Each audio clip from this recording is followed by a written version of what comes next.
Greetings, Guardians, my name is Bife here. So before we get into some of the bigger topics from prior seasons that I missed, I wanted to touch upon a few topics that were sort of oddities and curiosities, things that I'd missed from Forsaken, and things that I pretty much needed to cover at some point because they were just so fascinating. One of these curiosities, which has been persistently been asked about, is kind of terrifying and unseen, and yet at some point we might face them as an entirely new enemy. It's a predator of sorts that has hunted the system and is a particular threat to the Awoken and their Techeuns. It's called the Aphelion, and we have never seen or fought them, but we hear only occasional whispers of them throughout the system. This is not a well understood topic, but there are things that we can discuss and things that we can expand upon, and hopefully it gives everyone at least a base understanding of where we might look next, and if people are interested in this, maybe Bungie drops more lore on it in the future, because honestly, I feel like everyone would be very keen to see more of something as dangerous as this. Anyway, I think everyone has probably heard of the Aphelion from a certain place, and that's where we're going to begin. The Aphelion's Rest Lost Sector, which of course is found in the Dreaming City in the Strand. And unfortunately, this does only one thing, which is it associates the Aphelion with the Awoken, and that's all we can tell, because as best as I know, there is no information on the Aphelion that comes from this Lost Sector, but there is absolutely some information that comes out of Shuro-Chi. Shuro-Chi is one of the Techeuns that you rescued in the course of the Last Wish raid, in Encounter number 2, but she's one of the Techeuns that is willing to also, after having been saved, reach out and teach you about the Awoken people through the Pilgrimage Patrols. These patrols are basically a more flavoured versions of the patrols where it's go here and scan a thing. The difference is, the thing you're scanning is now something that Shuro-Chi will give you a lesson on, and will give you a little bit of context for.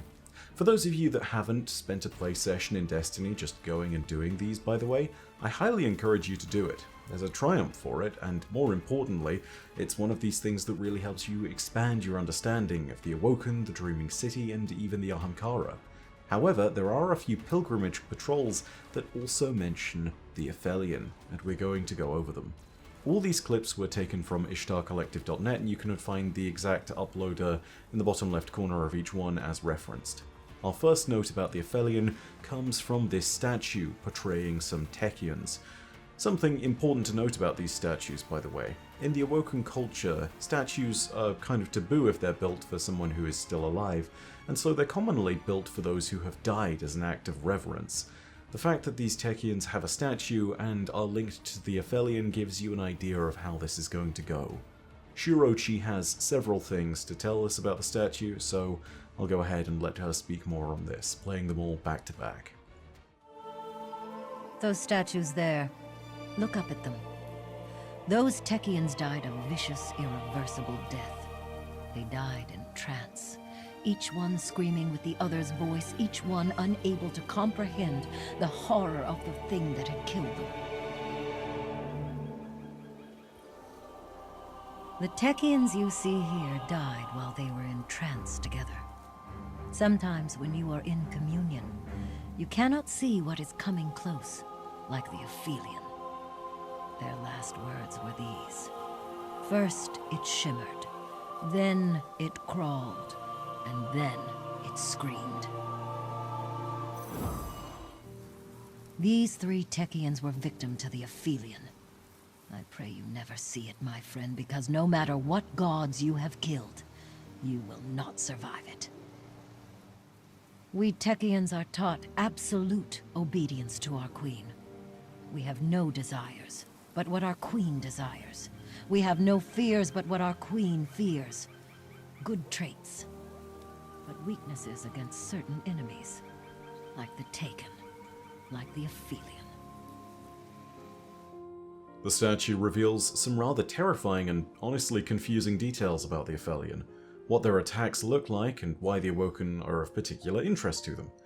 Predators that somehow are stronger than the gods we've faced in some regard would be terrifying enough, but the fact that they're specifically looking to hunt the Techeuns with ease is even more troubling. Techeuns are powerful paracausal magic users just like us, and whilst they don't have the resurrection abilities of a Guardian, they are most certainly powers to be reckoned with. There is, however, one Awoken who apparently was able to survive an attack by an Aphelion, And that was, perhaps unsurprisingly, Sieur Ido.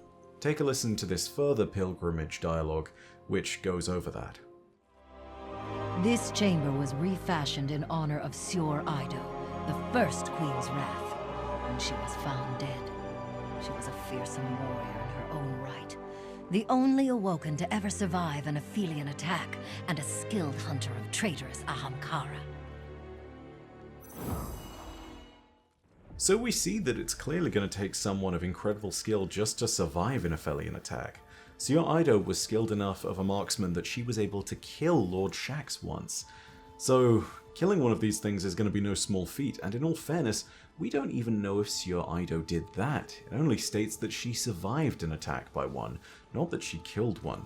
Although, if there was ever to be an Awoken to do so, I wouldn't put it past the possibility that it would be Sieur Ido.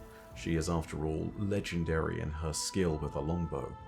There is a little bit more context that we can learn about the Aphelion thanks to the Dreaming City lorebook and the entry called Bamberger. The entry recounts a number of incidents where the Awoken have encountered the Aphelion. Needless to say, such encounters leave few survivors. It's a curiosity that I'll leave partly for you to ponder, but it reads as follows. I'm going to cut through a lot of the jargon that is impossible to read because it's meant to represent code. Summary of SBU Aphelion incidents follows below. Event 2 Palace A, OTDR4 REL. Information received April 9, 18, T02 29 45. From Paladin Nolg, considered sober, dependable, not of fantasy. Nolg reported a glowing creature on exterior of his ship Retribution moments before routine near light speed jump. Retribution FDR showed Radspike 5 Sigma on TEPC, CPDS, and RAM. CPD showed no effect.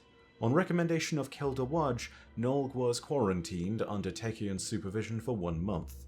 Retribution decommissioned. Set adrift beyond reef. Event 2 Palace B, OTDR4 REL. Information received April 10th to 27th, T171156.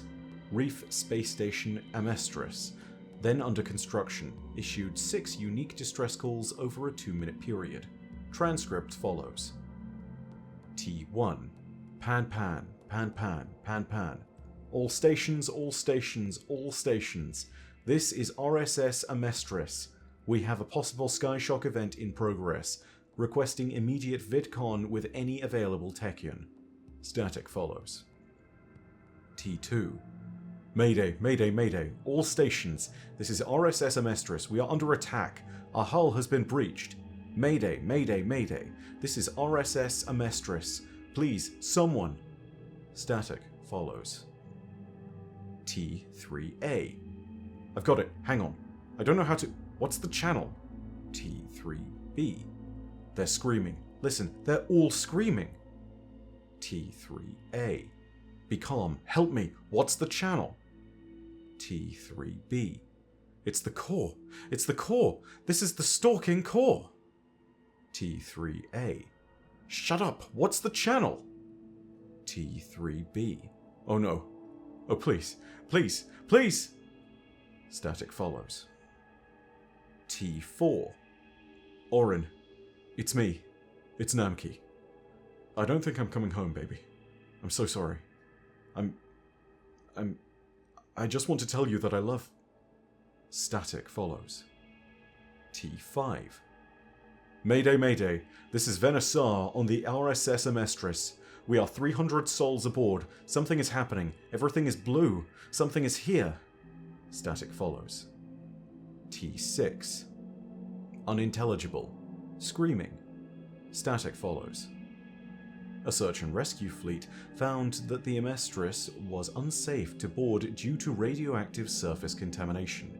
Search and rescue deployed multiple Crow drones for interior survey. No evidence of hull breach was found. No evidence of Maltech detonation was found. No evidence of hostile alien interference was found. No evidence of internal sabotage was found. No survivors were found. Amestris abandoned, set adrift beyond reef. This is one of those strange entries added in Forsaken that isn't easily explained in full. The small bits that I can explain, I think, are as follows. Orin, who is mentioned by Namki in one of the transcripts, I believe T4, would actually one day become the emissary of the Nine. Orin was at the time, however, an awoken guardian with ties to both the Drifter, who at the time being was known as Wu Ming to her, and the Reef, through her allegiance to Queen Mara Sov, as well as the city. However, there are bigger questions when it comes to this entry, and things enter into the equation which I think point to what the Aphelion might be. This is not confirmed, so what follows from here, don't confirm it, don't believe it, just know that it is indeed theory. There is another mystery in the lore that might relate to this. You see, the logs from the Amestris seem to state that something remarkable happened, which is that the attack triggered a Skyshock alert. In Destiny lore terms, this means an attack that has come from outside of the system. It makes me wonder if this might be related to the mysterious creatures that the Drifter discovered with his crew on a planet beyond the system. If you've not heard of this, I have a video covering it from way back in the day, which I'll link in the end card. Again, it's not confirmed that those creatures that the Drifter found might be the Aphelion, but let me tell you, it's fascinating nonetheless, and if it was those creatures, maybe it makes some sense. We also see that Calus' scribes in the Chronicon made note of the Aphelion in one of the entries, and noted that they were brutal predators from an Athenaeum world beyond the system. And honestly, I'm going to ask you to take everything in that book with a grain of salt, even if it aligns with our current theory that the Aphelion might be the same creatures the Drifter ran into. And the reason I say this should be hopefully simple enough. The Chronicon is fiction within fiction. Calus' scribes are writing the future and making it up as they go along. They are not prophets, they are not somehow able to see what's going to happen. The Chronicon is effectively a load of nonsense, and is the scribes pandering to Calus' wishes for his vision of the future. So, what are the Aphelion? Well, we're not totally sure, but we should know enough now to take them seriously. What scanned information about them tells us that they might be powerful enough to take on a Guardian. In fact, that they might easily be powerful enough to kill one. And more importantly, they are listed and believed to be one of the most powerful predators in the system. I think only a fool would underestimate something so dangerous and so powerful. And if we do discover more about them, you can be sure that I'll be revisiting this topic, and we'll probably have an Awoken or two at our side when we do so. Anyway, thank you so much for watching, and I hope you enjoyed the video. If you did, go ahead and leave a like, and if you have your own thoughts, go ahead and leave them down below. Tell me what you think of that Drifter relation in particular. If you watch that video and come back here, tell me in particular, because I know that there's some really interesting details about that which are of great interest now that we've seen Beyond Light roll around. There's some kind of, quote, freeze tech that's apparently involved with encasing each of those creatures within the monolith, which sounds like stasis to me, but who knows, maybe it is, maybe it isn't. Beyond all of just that, I think it's also really worth noting that if you do enjoy these videos, you can let me know what you think of videos to cover in the future. This is something that I covered as a bit of an off-topic, so if you want to leave that in the comments, go ahead and do that. If you want more of them, also go ahead and hit subscribe and the bell next to subscribe to turn on those email notifications. But as per usual, know that your viewership, as always, is quite enough for me, and that in the meantime, my name is Byf. Rhodacia ad Astra. I'll see you, Starside.